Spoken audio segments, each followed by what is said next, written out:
Bismillahirrahmanirrahim. Assalamualaikum warahmatullahi wabarakatuh. Selamat pagi, salam sejahtera untuk kita semuanya. Om Swastiastu, Namo Buddhaya, salam kebajikan. Yang saya hormati Wakil Presiden Republik Indonesia, Bapak Profesor Kiai Haji Ma'ruf Amin, beserta Ibu Wuri Estu Ma'ruf Amin. Yang saya hormati Ketua, para Wakil Ketua, dan para anggota MPR Republik Indonesia. Yang saya hormati Ketua, para Wakil Ketua, dan para anggota DPR Republik Indonesia. Yang saya hormati Ketua, para Wakil Ketua, dan para anggota DPD Republik Indonesia. Yang saya hormati Ketua, para Wakil Ketua, dan para anggota lembaga-lembaga negara. Yang saya hormati Ibu Hajah Megawati Soekarno Putri, Presiden Republik Indonesia kelima. Yang saya hormati Bapak Susilo Bambang Yudhoyono, Presiden Republik Indonesia keenam, yang hadir secara virtual. Yang saya hormati Bapak Tri Sutresno dan Bapak Amsahas. Yang saya hormati Bapak Muhammad Yusuf Kalla serta Ibu Mufidah Yusuf Kalla. Yang saya hormati Bapak Budiono beserta Ibu Herawati Budiono. Yang saya hormati Ibu Hajah Sinta Nuriyah Abdurrahman Wahid.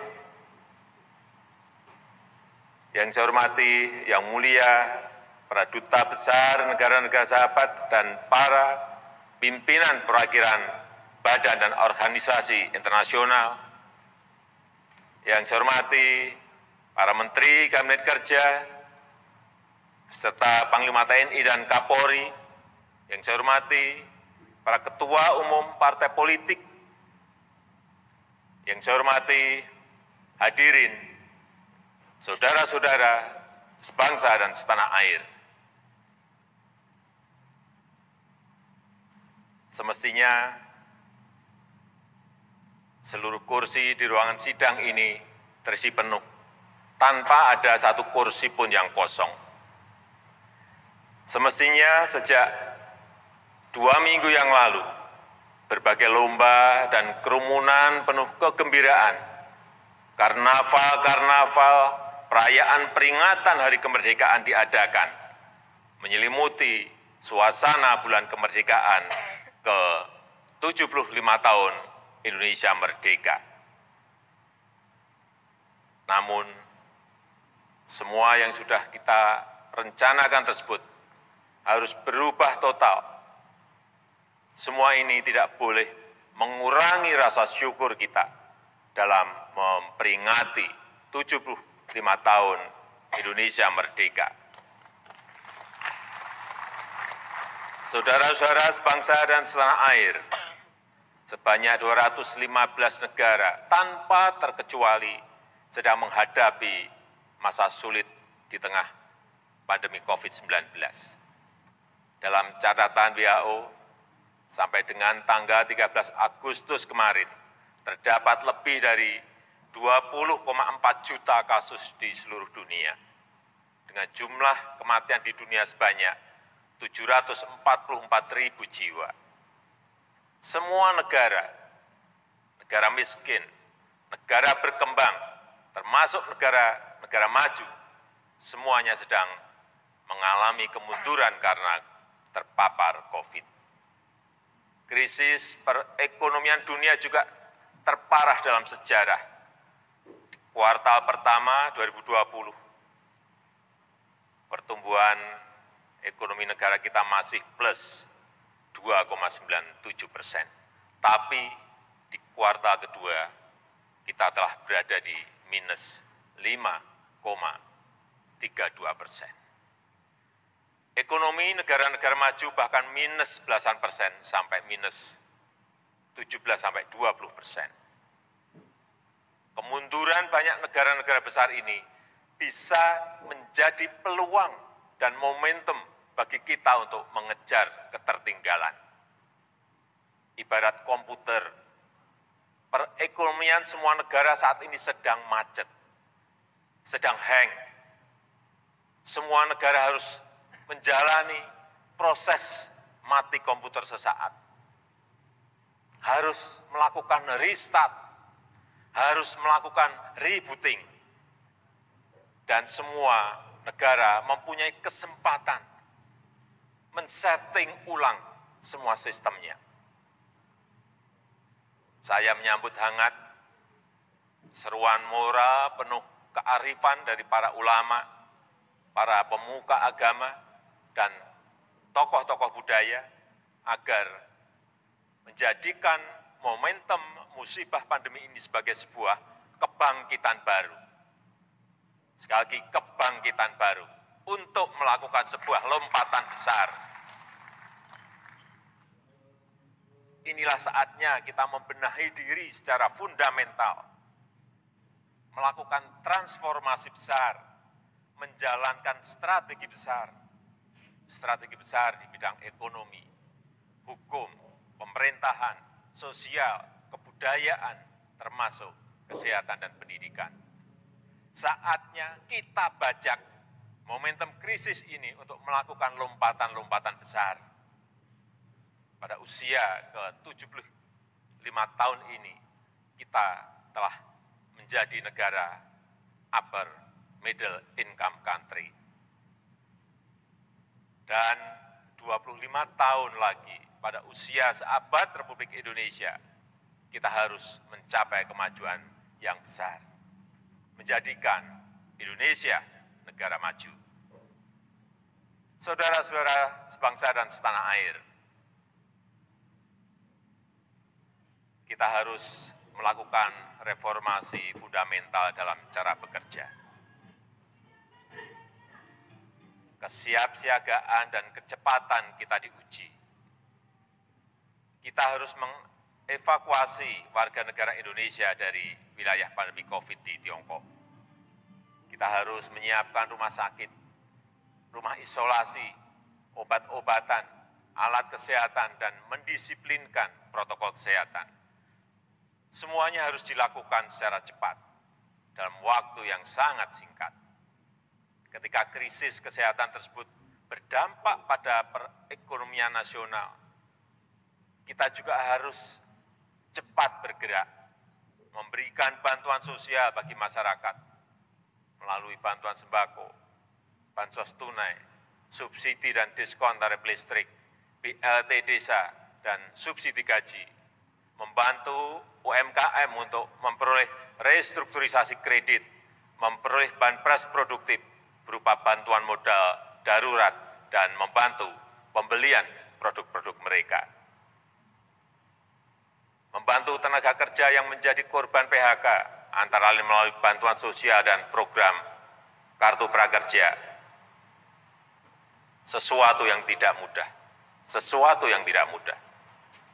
Untuk itu semua, pemerintah cepat melakukan perubahan rumusan program, menyesuaikan program kerja dengan situasi terkini, melakukan realokasi anggaran dalam waktu singkat, menerbitkan Perpu nomor 1 tahun 2020 yang kemudian disetujui oleh DPR menjadi Undang-Undang nomor 2 tahun 2020.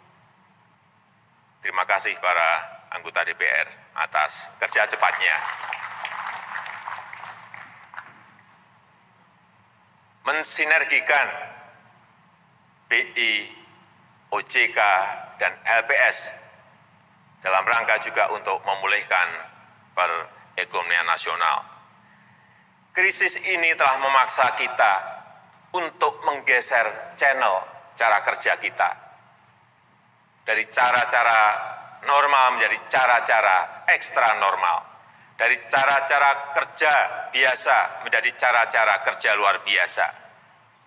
dari prosedur panjang dan berbelit menjadi smart shortcut, dari orientasi prosedur menjadi orientasi hasil. Pola pikir dan etos kerja kita juga harus berubah.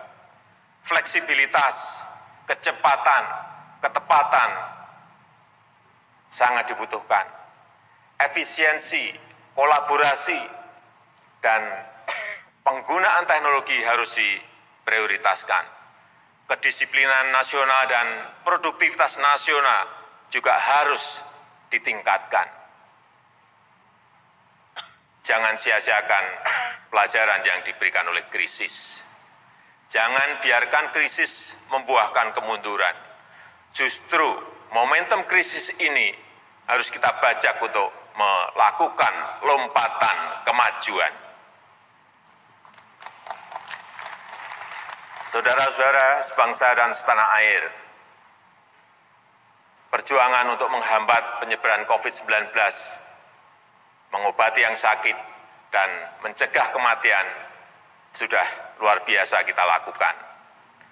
Atas nama rakyat, bangsa, dan negara, saya menyampaikan terima kasih dan penghargaan setinggi-tingginya kepada para dokter, perawat, serta seluruh petugas di rumah sakit, di laboratorium, di klinik-klinik kesehatan, dan di rumah isolasi. Kepada tokoh masyarakat, para relawan, awak media, aparat TNI dan Polri, para ASN di pusat dan di daerah.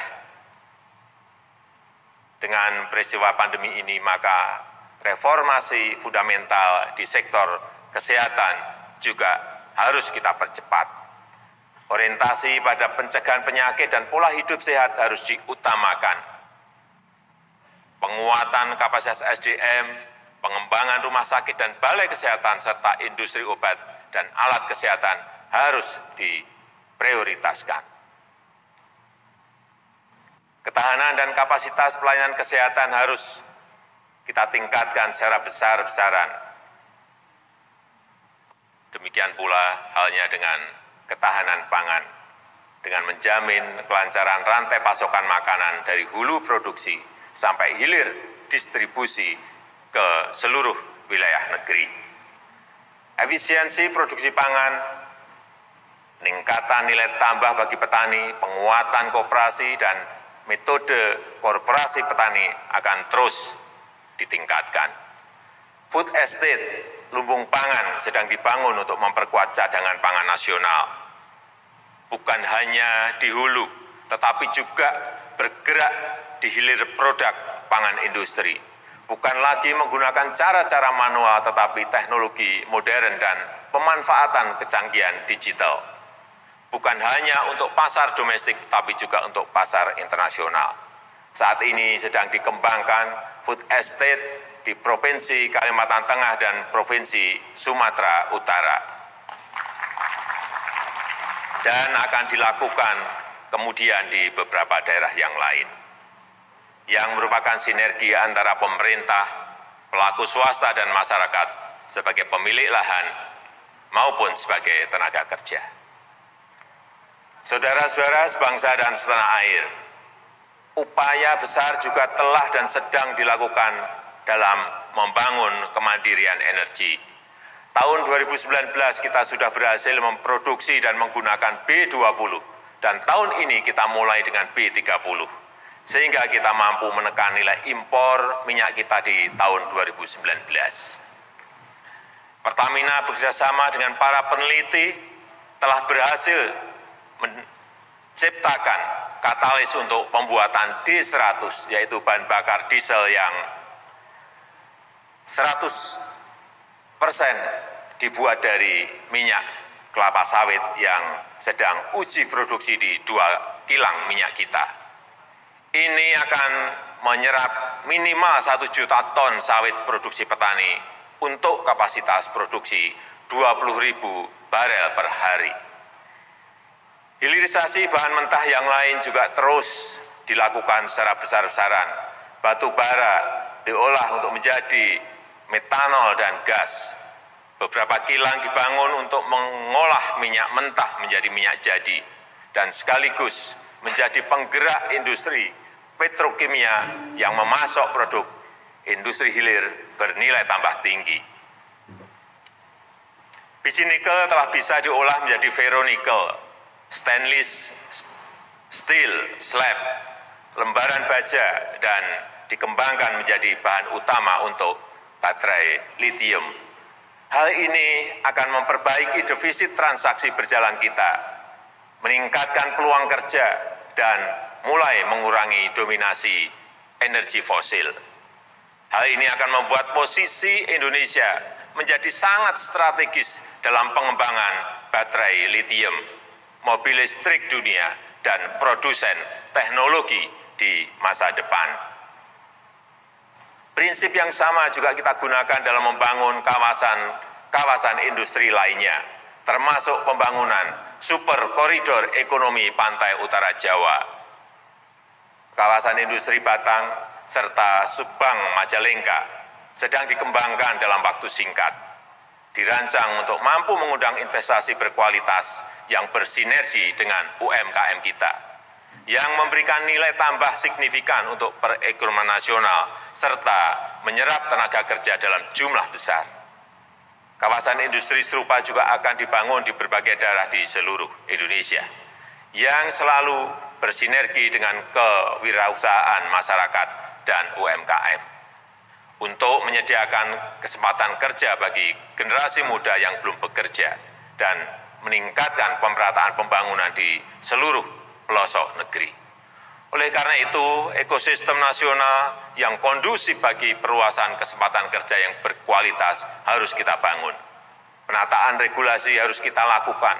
Regulasi yang tumpang tindih, yang merumitkan, yang menjebak semua pihak dalam resiko harus kita sudahi. Semua ini kita dedikasikan untuk perekonomian nasional yang adil, untuk kepentingan yang sudah bekerja, untuk kepentingan yang sedang mencari kerja, untuk mengentaskan kemiskinan dengan menyediakan kesempatan kerja yang berkualitas seluas-luasnya. Kita ingin semua harus bekerja, kita ingin semua sejahtera. Saudara-saudara sebangsa dan setanah air, ekosistem nasional yang produktif dan inovatif tidak mungkin tumbuh tanpa ekosistem hukum, politik, kebudayaan, dan pendidikan yang kondusif. Fleksibilitas yang tinggi dan birokrasi yang sederhana tidak bisa dipertukarkan dengan kepastian hukum, anti korupsi, dan demokrasi. Semua kebijakan harus mengedepankan ramah lingkungan dan perlindungan HAM. Kecepatan dan ketepatan tidak bisa dipertukarkan dengan kecerobohan dan kesewenang-wenangan. Pemerintah tidak pernah main-main dengan upaya pemberantasan korupsi. Upaya pencegahan harus ditingkatkan melalui tata kelola yang sederhana, transparan, dan efisien, dan hukum harus ditegakkan tanpa pandang bulu. Penegakan nilai-nilai demokrasi juga tidak bisa ditawar. Demokrasi harus tetap berjalan dengan baik tanpa mengganggu kecepatan kerja dan kepastian hukum, serta budaya adiluhung bangsa Indonesia. Agenda Pilkada 2020 harus tetap berjalan dengan disiplin tinggi dalam menjalankan protokol kesehatan. Nilai-nilai luhur Pancasila, Negara Kesatuan Republik Indonesia, persatuan dan kesatuan nasional tidak bisa dipertukarkan dengan apapun juga. Kita tidak bisa memberikan ruang sedikit pun kepada siapapun yang menggoyahkannya. Sistem pendidikan nasional harus mengedepankan nilai-nilai ketuhanan yang berkarakter kuat dan berakhlak mulia serta unggul dalam inovasi dan teknologi. Saya ingin semua platform teknologi harus mendukung transformasi kemajuan bangsa. Peran media digital yang saat ini sangat besar harus diarahkan untuk membangun nilai-nilai kemanusiaan dan kebangsaan. Semestinya perilaku media tidak dikendalikan untuk mendulang klik dan menumpuk jumlah like, tapi seharusnya didorong untuk menumpuk kontribusi bagi kemanusiaan dan kepentingan bangsa. Ideologi dan nilai-nilai luhur bangsa tidak boleh dipertukarkan dengan kemajuan ekonomi. Bahkan kemajuan ekonomi jelas membutuhkan semangat kebangsaan yang kuat. Kita harus bangga terhadap produk Indonesia. Kita harus membeli produk dalam negeri. Kemajuan Indonesia harus berakar kuat pada ideologi Pancasila dan budaya bangsa. Saudara-saudara sebangsa dan setanah air, hadirin sekalian yang berbahagia. Tujuan besar tersebut hanya bisa dicapai melalui kerjasama seluruh komponen bangsa dengan gotong royong, saling membantu, dan saling mengingatkan dalam kebaikan dan tujuan yang mulia.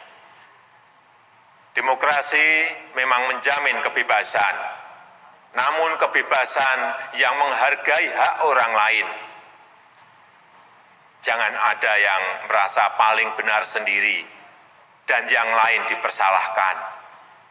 Jangan ada yang merasa paling agamis sendiri. Jangan ada yang merasa paling Pancasilais sendiri. Semua yang merasa paling benar dan memaksakan kehendak, itu hal yang biasanya tidak benar.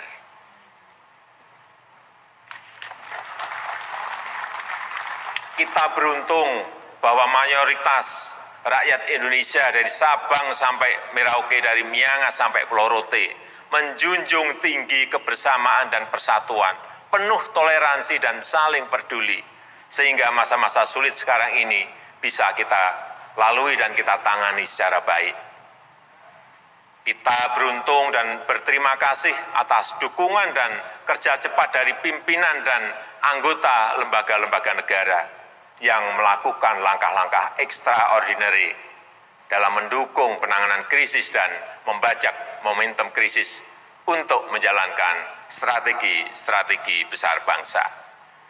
MPR dengan cepat membuat payung program baru MPR Peduli COVID-19, serta terus melakukan sosialisasi dan aktualisasi Pancasila serta pengkajian sistem ketatanegaraan dan konstitusi kita. Dengan sangat cepat, sangat responsif, DPR langsung membahas dan kemudian menyetujui dan mengesahkan Perpu nomor 1 tahun 2020 menjadi undang-undang untuk memberikan payung hukum dalam mengatasi krisis kesehatan dan perekonomian. Perpu nomor 2 tahun 2020 menjadi undang-undang untuk melandasi penundaan pemungutan suara pemilu, pemilihan kepala daerah. Agenda-agenda legislasi yang lain juga tetap berjalan efektif, antara lain pembahasan RUU pertambangan mineral dan batu bara, dan RUU kebijakan keuangan negara dan stabilitas sistem keuangan untuk penanganan pandemi COVID-19. Respon cepat juga dilakukan oleh DPD terhadap permasalahan mendesak yang dihadapi oleh daerah, mulai dari pemberdayaan ekonomi rakyat melalui BUMDes, peningkatan daya saing daerah, dan dukungan penerapan protokol kesehatan dengan menyiapkan 9 RUU usul inisiatif DPD dan beberapa agenda lain sesuai bidang tugas DPD. Saudara-saudara sebangsa dan setanah air, di tengah berbagai kesulitan teknis selama pandemi, BPK secara cepat dan cermat telah memeriksa dan menyampaikan 1.180 laporan hasil pemeriksaan 2019, memberikan 36.000 rekomendasi kepada pemerintah, dan memerintahkan penyetoran ke kas negara senilai 1,39 triliun rupiah. Tugas internal yang berat tersebut tidak mengganggu agenda BPK untuk melanjutkan perannya sebagai pemeriksa eksternal pada badan-badan internasional, serta keanggotaannya pada Independent Audit Advisory Committee di bawah PBB. Demikian pula halnya dengan Mahkamah Agung yang menjamin kecepatan pelayanan persidangan di era pandemi, penyediaan layanan persidangan virtual dengan menggunakan aplikasi e-court dan e-litigasi telah mempercepat persidangan di luar persidangan terbuka dan tatap muka, guna terus memperluas akses bagi para pencari keadilan. MA terus menambah layanan pos bantuan hukum dan memodernisasi manajemen perkara melalui layanan pengadilan elektronik. Hal ini membuat MA berhasil memangkas tunggakan sisa perkara secara signifikan. Keberhasilan MA tersebut juga berkat dukungan dari Komisi Yudisial secara kewenangannya, sesuai dengan kewenangannya. Pengusulan calon hakim agung, calon hakim ad hoc tipikor, dan calon hakim ad hoc hubungan industrial tetap berjalan lancar. Demikian pula halnya dengan pelaksanaan program peningkatan kapasitas hakim, pemantauan persidangan, investigasi dan advokasi hakim. Sepanjang tahun 2019 hingga Juni 2020, KY telah menangani 1.584 laporan masyarakat dan merekomendasikan 225 penjatuhan sanksi. Kecepatan dan kecermatan Mahkamah Konstitusi juga sangat patut kita apresiasi. MK juga terus memperbaiki tata kelola dan meningkatkan pemanfaatan layanan elektronik guna melayani masyarakat dalam mencari keadilan. MK telah berhasil mempercepat jangka waktu penyelesaian perkara pengujian undang-undang dari waktu penyelesaian 101 hari kerja per perkara di 2017 menjadi rata-rata 59 hari kerja per perkara. Sepanjang tahun 2019 hingga awal 2020, MK telah menyelesaikan 122 perkara pengujian undang-undang. Pada saat yang sama, perluasan kerja sama di dalam maupun di luar negeri pun terus ditingkatkan. MK aktif menginisiasi dan mengkoordinir berbagai kegiatan di tingkat regional maupun di tingkat global, agar sistem hukum kita dijadikan rujukan bagi negara-negara demokrasi di berbagai penjuru dunia. Saudara-saudara sebangsa dan setanah air, masih banyak langkah-langkah besar yang harus kita lakukan. Masih tersedia waktu 25 tahun lagi bagi kita untuk menyiapkan seabad Indonesia merdeka, untuk membangun Indonesia yang kita cita-citakan.